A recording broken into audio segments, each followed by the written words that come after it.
tonight on The Readout. So there are 5 people taking the Fifth Amendment, like you see on the mob, right?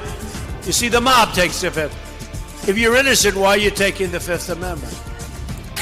So guess what Trump did today if you said he pleaded the Fifth? You're correct. 1,000 points for you. Also tonight, the MAGA enablers are all on the same page about the FBI search at Mar-a-Lago. They have no idea what the evidence is, but they firmly believe it was planted by the FBI. Plus, why voters need to pay attention to the critical position of Secretary of State. Republicans in yet another state have nominated someone who seems eager to overturn results that she doesn't like. Good evening. I'm Jason Johnson in for Joy Reid, and we begin the readout tonight with the latest on the FBI search at Donald Trump's Mar-a-Lago home. While Trump and his allies have been raging, the Department of Justice and FBI have remained conspicuously quiet. Here's what we have learned about the weeks and months leading up to the search. According to new reporting, the federal authorities grew increasingly concerned that Trump, a man known for, skirting the law for the last 40 years, and his lawyers had not returned all of the classified material that he had carted off with him when he went scurrying down to Florida after he was booted out of office by Joe Biden.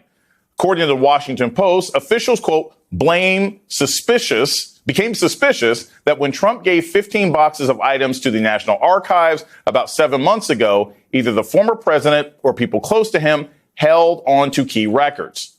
Trump attorney Christina Bobb, the former OAN reporter who helped spearhead the Arizona recount, told NBC News that Trump's legal team were in discussions with the Justice Department this spring about records stored at Mar-a-Lago. Bobb, who was present when the FBI arrived, along with a number of other lawyers, said the agents took 12 boxes of material. Trump and his lawyers received a search warrant for his estate and the manifest of the materials the agents gathered and removed. He knows what they took, but have so far refused to make that public.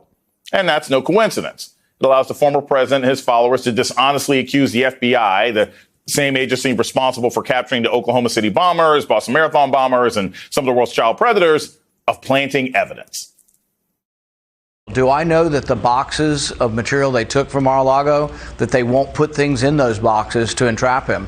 How do we know? Their lawyers weren't allowed to see the boxes go. They didn't allow anybody on the Trump side into Mar-a-Lago, so we have no idea whether or not they planted evidence. Yes, that's exactly right. And Newt, I have a couple thoughts. Number one, I wish I trusted our law enforcement. You need some form of law enforcement to have a civil society.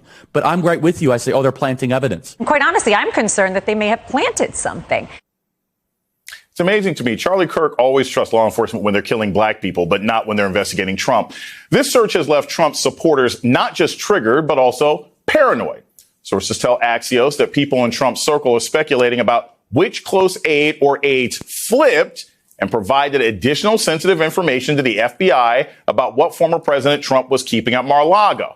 What's missing in their defense of the president is that he was engaged in for years, if not decades, of legally questionable behavior. So when they say if they can do it to him, they can do it to you, what they leave out is the fact that he may have engaged in illegal activity. So, yeah, if you break the law and steal classified material and lie to the IRS or defame a woman who accused you of rape, the feds are probably going to eventually want to talk to you. What they are also glossing over is that back in 2018, after calling for Hillary Clinton to be jailed, Trump himself actually signed the law that stiffened the penalty for the unauthorized removal and retention of classified documents from 1 to 5 years. This is what we call the find out phase. Joining me now is NBC News correspondent Vaughn Hilliard, who is not far from Mar-a-Lago and West Palm Beach. Vaughn, it's great to talk to you. I'll start with this. I have been around Trump rallies. I have been around the hospital when Trump had COVID. What is the mood like on the ground? Is it a clown car? Are people praying? Are they yelling at reporters who have the audacity to try to see what's going on? What's sort of the feeling in around the area of Mar-a-Lago?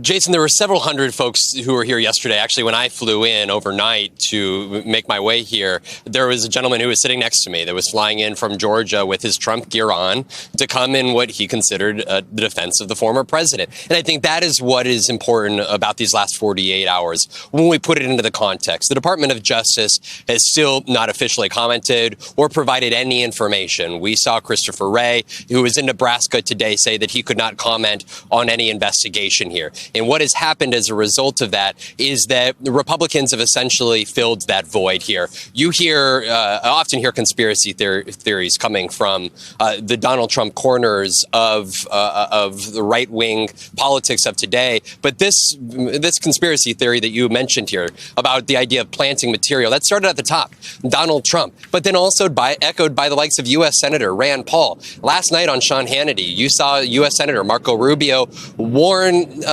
millions of Americans that they were going to be next, that they were going to have their social media accounts watched and they were going to be targeted and potentially arrested for defending Donald Trump here.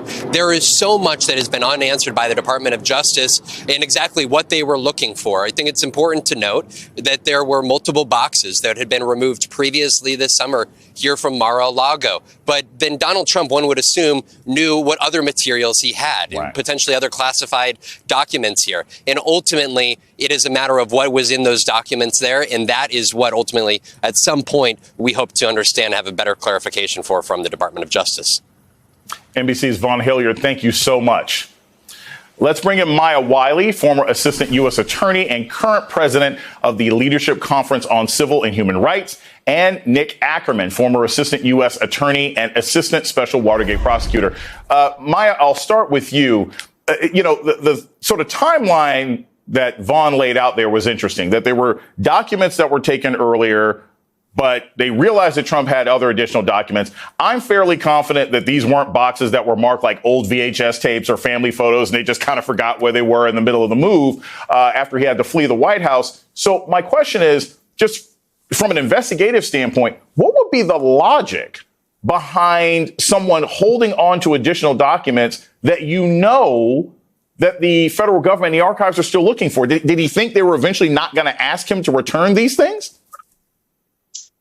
Look, he was on full notice, to your point, Jason, that the National Archives are saying these documents belong to the federal government. They do not belong to you, and it is unlawful for you to have them, and you have to return them. When they got the 15 boxes back, they alerted the Department of Justice because they already knew they didn't have all the documents. And what transpires over the past 7 months, and obviously we don't know all the steps, but we do know that there were efforts made, including FBI having just conversation with Donald Trump, with his lawyers about additional documents. So, what we have seen is, frankly, what is probably a lengthy process of trying to get the documents, knowing they exist, some documents, because there was some reason the National Archives said, hey, 15 boxes and we still don't have them all. Oh, and by the way, national security secrets.